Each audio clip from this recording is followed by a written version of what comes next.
অসমে শুরু হলো উচ্ছেদ প্রক্রিয়া। গোলাঘাটে 2000 পরিবার উচ্ছেদ করতে চলেছে অসম সরকার। দুটি পর্যায়ে অভিযান চালিয়ে পরিবারগুলিকে উচ্ছেদ করা হবে। মোতায়েন করা হয়েছে প্রায় 1000 পুলিশ।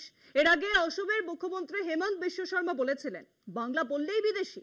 আর এখন যে উচ্ছেদ অভিযান শুরু হতে চলেছে, এতে যাদের উপর কোপ পড়বে তাদের বেশিরভাগটাই কিন্তু বাঙালি মুসলিম।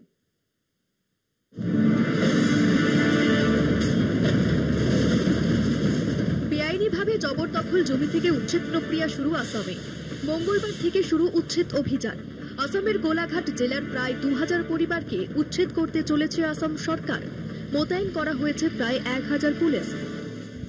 সরকারি হিসেব অনুযায়ী গোলাঘাটের উড়িয়ামঘাট জেলার রেংমা সংরক্ষিত অরণ্যের প্রায় 15,000 বিঘা জমিতে বেআইনিভাবে বাস করে প্রায় 2700 পরিবার।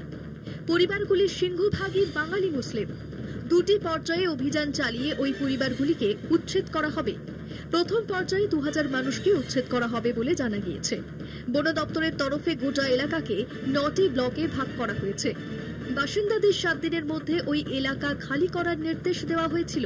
এলাকায় মোতায়েন রয়েছে কমান্ডো এবং বন দপ্তরের কর্মী। আসাম সরকারের দাবি, এই এলাকায় যারা জমি দখল করে রেখেছেন তারা আসামের নওগাঁও, মরিগাঁও, শোনিতপুরের মতো এলাকার মুসলিম অধ্যুষিত জনগোষ্ঠী। এছাড়াও পশ্চিমবঙ্গ এবং বিহার থেকেও বেআইনিভাবে পরিযায়ীরা এসে বাস করছেন ওই এলাকায়। বাঙালি মুসলিমদের পাশাপাশি মণিপুরের 42টি মুসলিম পরিবার এবং 92টি নেপালি পরিবারকেও উচ্ছেদের নোটিশ। শুধুমাত্র 150টি বড় পরিবারের কাছে ফরেস্ট রাইট সার্টিফিকেট রয়েছে, তাই তাদের উচ্ছেদ করা হবে না। আসামের মুখ্যমন্ত্রী হেমন্ত বিশ্ব শর্মা জানান, গত 4 বছরে জবরদখল করে রাখা 1,29,00,000 বিঘা জমি পুনরুদ্ধার করেছে সরকার। অন্যদিকে নাগাল্যান্ড সরকার নির্দেশিকা জারি করে আসাম সীমান্তবর্তী জেলাগুলিকে সতর্ক থাকার কথা বলেছে, যাতে এই উচ্ছেদ অভিযান চলাকালীন কেউ নাগাল্যান্ডে প্রবেশ না করতে পারে। কলকাতা টিভি।